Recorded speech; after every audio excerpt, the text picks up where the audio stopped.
Hey, Mike here, and I am showing a property that is currently a vacant building, has been vacant for quite a few years. I just kind of wanted to walk through things to consider when buying a property like this. So I'm in the city of St. Paul. The city of St. Paul has rules and regulations around what you can do when it is a registered vacant building. So essentially what they're gonna do is they go through and they have an inspection report where a city inspector comes through and says, here's what needs to happen with the building before we're going to issue a certificate of occupancy, because in St. Paul, you have to have a license. In this case, you have to go through, complete all the repairs, and depending on the scope of the repairs, a lot of these repairs need to happen with licensed contractors.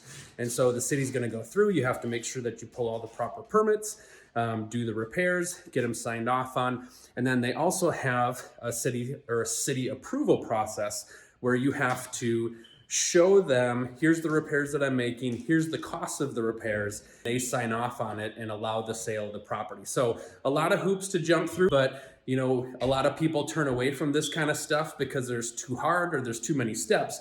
And so this is where some of the greater opportunities can happen for you to be able to profit off of it.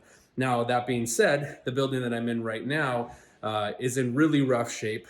We had put together some rough estimates, some pretty spendy estimates, 9 to 12 months of repairs, and there was a foundation issue. And so I just had somebody out to take a look at the foundation, and their rough estimate was $150,000 to $200,000. So you want to make sure when you're running your numbers, you're right. He had told me a story of a property that he previously was working on where it was just going to be a $15,000 repair. They start working on one beam, something else comes up. Now 15,000 turns into 70,000. So when you're talking about foundation, you don't want to mess around. You don't want to get stuck paying for something that's going to be 2x or 3x what your projection was.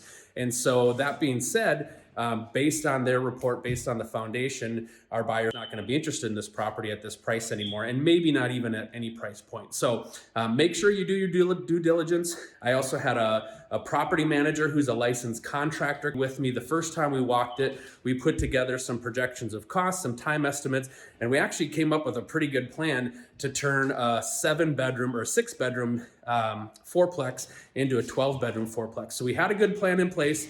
We ran some rough numbers. It made sense to continue looking at the numbers after this foundation repair, $150,000 to $200,000. That's probably going to be the deal breaker. So when you're dealing with a vacant building, make sure that you do your due diligence, make sure you run your numbers, make sure you have professionals come out and take a look at it, because you just don't want to get into something. It's one thing if you're estimating $40,000 in repairs on something, it turns into 60, but when you're estimating on $200,000 or $300,000 in repairs, you need to make sure that your numbers are sharp. So there you have it. That's the fun and joy of walking through these large fourplexes, and you can see here lots of work to be done. If you have any questions about vacant buildings, if you have any questions about property managers, finding great contractors to help work on it, please feel free to reach out to me. My team is happy to help and happy to assist you in any way that we can.